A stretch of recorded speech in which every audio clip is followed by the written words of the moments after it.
All right, so since last time we made green enchilada sauce, let's make some red enchilada sauce today. Start by gathering all your stuff together because this one's kind of quick. You're gonna start with 4 tablespoons of chili powder.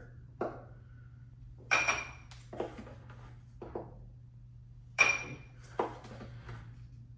almost out here. 4. And then we're gonna add a few more spices to this. It's gonna be 1 teaspoon of granulated onion. This is gonna be 4 scoops just because I have a 1/4 teaspoon out.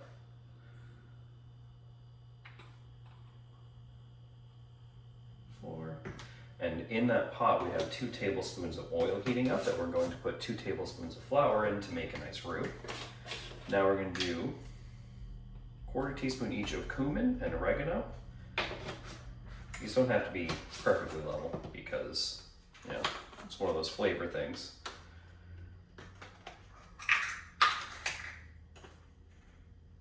There we go. And then we are going to be adding 1/2 teaspoon of garlic powder and salt. Again, it's going to be multiple scoops because I'm using a 1/4 measure, just so I don't have as many dishes to do. Now the salt.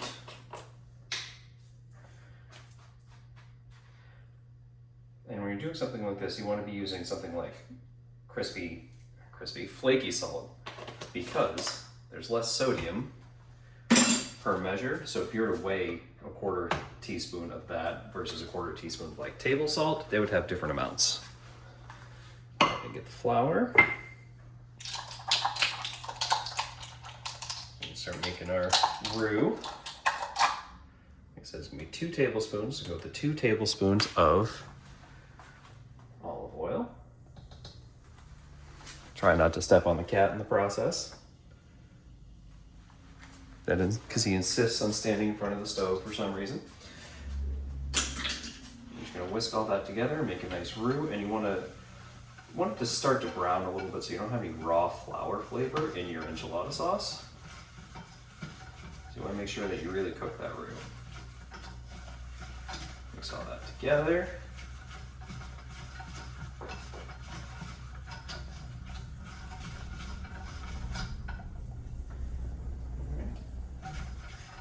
It's going to turn a little bit darker because, like I said, you don't want anything raw, so you don't want to see any white in there. It can be like almost like the color of the broth I have over there, which we will get to.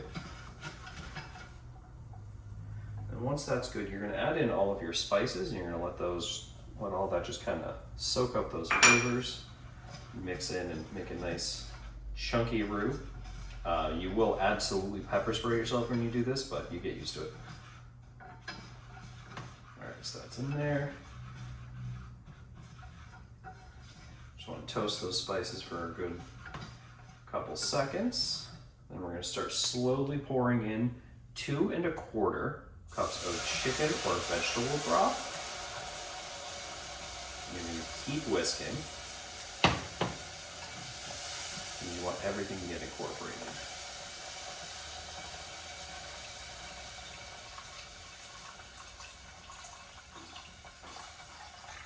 Keep that going. Get all that whisked together, cooked through, and then a little bit more towards the end. Oh, some of the spices didn't come out. And then towards the end, you're going to be adding 2 tablespoons of tomato paste, and then you're just going to keep whisking everything together until it makes a nice velvety sauce. And this will pour right over your enchiladas. Usually with this one, it's a much thinner sauce than like the green enchilada sauce, so you'll mix some of it with the meat too. Just because if you try to pour it all over, it's probably going to end up everywhere. Get that going.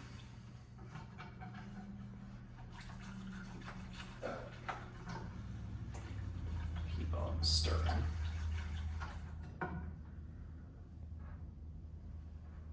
Smells pretty good. Hi, Sherlock. Sorry, that tickles. Keep all that going in. Like Like I said, you're gonna be adding 2 tablespoons of tomato paste. One thing with tomato paste is it doesn't like coming out of the measuring spoon, so you're gonna fight with it.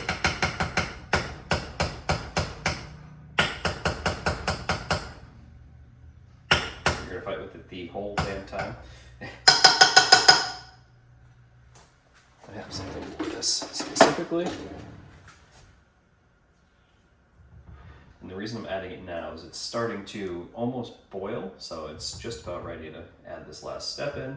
And this one, like I said, it's pretty quick. It's much quicker than making the green enchilada sauce. It's a completely different flavor profile. This one is almost exclusively used with things like chicken or just a cheese enchilada, according to my friend in Mexico. And you're going to just, like I said, you're gonna mix this one with meat. You're gonna pour some on top, and it's gonna be nice velvety sauce. Just giving that a stir because you really want to incorporate that. You're gonna notice, probably can't see it because of all the damn steam, but it starts to create this nice, smooth, velvety sauce, and that's what you really want. I'm just gonna keep that going, make sure that everything's cooked through before you make the enchiladas. I probably won't make a video of the enchiladas themselves just because that's basically just putting some protein in a tortilla and adding a sauce on top of it and throwing it in the oven, but there we go. Turn that down.